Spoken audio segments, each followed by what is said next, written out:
संकल्प यात्रा लेकर सागर पहुंचे दामोदर यादव। 15 मार्च को 1 लाख लोगों के साथ ग्वालियर में अंबेडकर प्रतिमा स्थापना का ऐलान।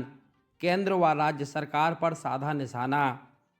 दरअसल आजाद समाज पार्टी के राष्ट्रीय कोर कमेटी सदस्य दामोदर यादव शनिवार दोपहर 1 बजे तीसरे चरण की संकल्प यात्रा के तहत सागर पहुंचे।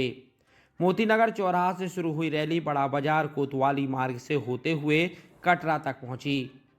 इसी बीच मीडिया से चर्चा के दौरान उन्होंने केंद्र और राज्य सरकार पर तीखा निशाना साधते हुए आरोप लगाया कि दलित, पिछड़े और वंचित वर्गों के अधिकारों की अनदेखी की जा रही है।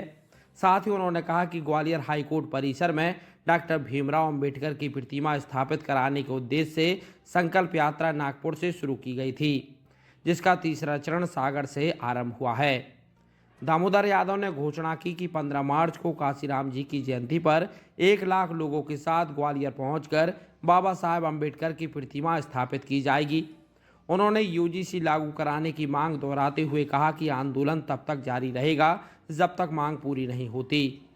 उन्होंने बताया कि आगामी 3 दिनों तक वे बुंदेलखंड क्षेत्र के विभिन्न जिलों का दौरा कर जन समर्थन जुटाएंगे। देखिए, संकल्प यात्रा हम लोगों ने नागपुर की दीक्षा भूमि से शुरू की है। ग्वालियर हाईकोर्ट परिसर में बाबा साहब अम्बेडकर की स्टेच्यू लगवाने के उद्देश्य से और यूजीसी बिल लागू कराना है। पिछड़े, दलित, शोषित, वंचित वर्ग के जो लोग हैं उन पर अन्याय अत्याचार करने का काम केंद्र और प्रदेश की सरकारें कर रही हैं। कुछ मनुवादी गुंडे भी कर रहे हैं। इसलिए हम लोगों ने तय किया है कि ये मध्य प्रदेश की भूमि पे बाबा साहब अम्बेडकर ने जन्म लिया था।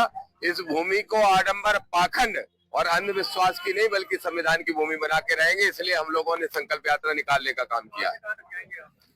3 दिन तक, अगले 3 दिन तक पूरे बुंदेलखंड में जाएंगे। आज सागर में है, रात को बड़ा मलेरा पहुंचेंगे, जगह जगह सभाएं होंगी।